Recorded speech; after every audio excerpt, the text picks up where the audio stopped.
Independent principle says that under no circumstances should a breach of agreement 1 or agreement 2 or agreement 3 or agreement 4 or agreement 5 affect payment under agreement 6, because LC is also a contract, it's an agreement.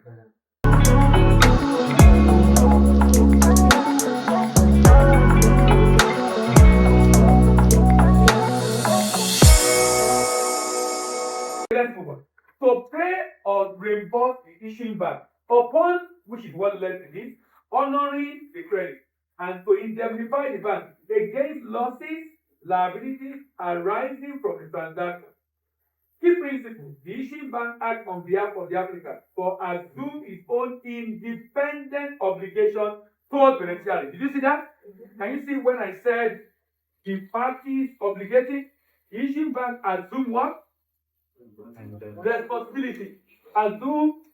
So the issue bank act on behalf of the applicant, but assume what? Its own independent undertaking to the beneficiary, the exporter. Independent undertaking to the beneficiary, the exporter. Issuing bank and beneficiary. Nature of relationship. This is a primary and autonomous undertaking. The issuing bank promise to pay is independent of the sales contract between the buyer and the seller. Legal obligation to honor payment, acceptance and negotiation of 1% of documents that strictly comply with the LC terms, and then to reject documents only when there are discrepancies and the discrepancies are evident. Key principle: independent principle. Independent principle. Let me just talk about this independent principle briefly. We will look at it broadly tomorrow. Importer, confirming bank, exporter's bank, then we have the importer, then we have the exporter.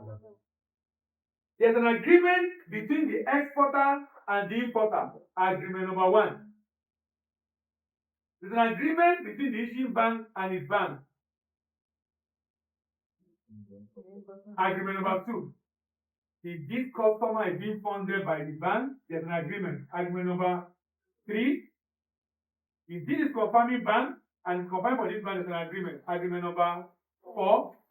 If this is Citibank, most likely it's a corresponding bank for this bank also, because of the number of banks they have corresponding for. Agreement number 1, 5.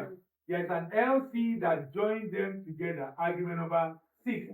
Independent principle says that under no circumstances should a breach of agreement 1 or agreement 2 or agreement 3 or agreement 4 or agreement 5 affect payment under agreement 6, because LC is also a contract, it's an agreement. So it's independent of all the other agreements around it. It's independent of all the agreements around it. So the independent principle, bank deal in documents are nothing good. The issuing bank cannot refuse payment based on dispute in the underlying contract, except in the case of fraud. So we also look at tomorrow the fraud exception principle, established in 1941 by a court in the US in a case that also involved fraud. And since that time, a lot of other transactions happening after have also have different constitutions after Nigeria. And Nigeria Supreme Court have also adopted this in some of its rulings on letter of credit transactions in Nigeria. Confirming bank and beneficiary.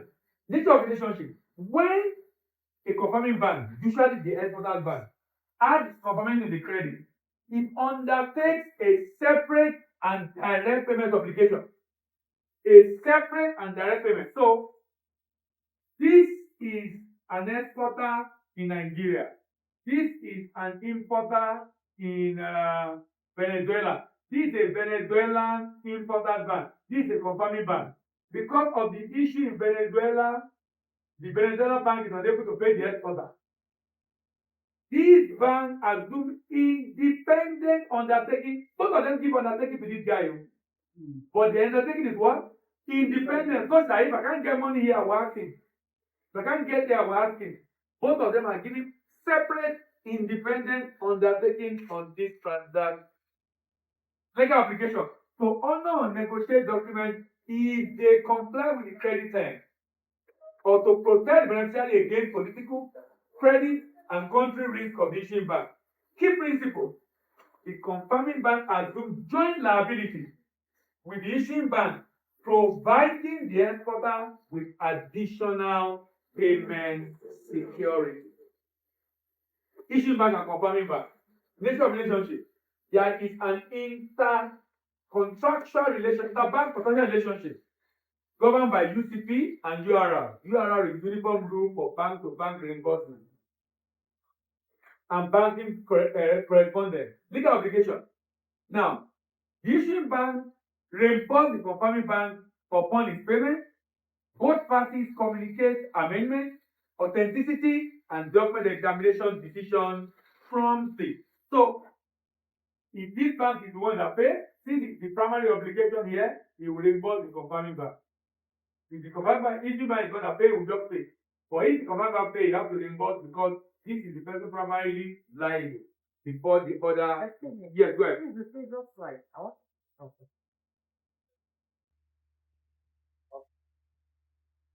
So, applicant issuing bank, relationship, applicant, application, and reimbursement.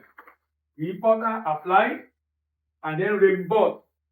Apply for the LC, then reimburse the issuing bank. The legal nature is contractual. Main obligation, applicant is expected to reimburse the issuing bank. Applicant is expected to reimburse the issuing bank. The issuing bank are paid on behalf of the applicant. The applicant is expected to reimburse the issuing bank for whatever it is that the issuing bank has done on his behalf. Issuing bank and beneficiary, payment undertaking, contract legal nature, autonomous. Main obligation to pay on compliant presentation. Confirm bank to beneficiary, added undertaking. Legal nature, independent, honor compliant presentation. Issuing bank to confirming bank, interbank agreement. Legal nature is contractual and reimbursement upon payment.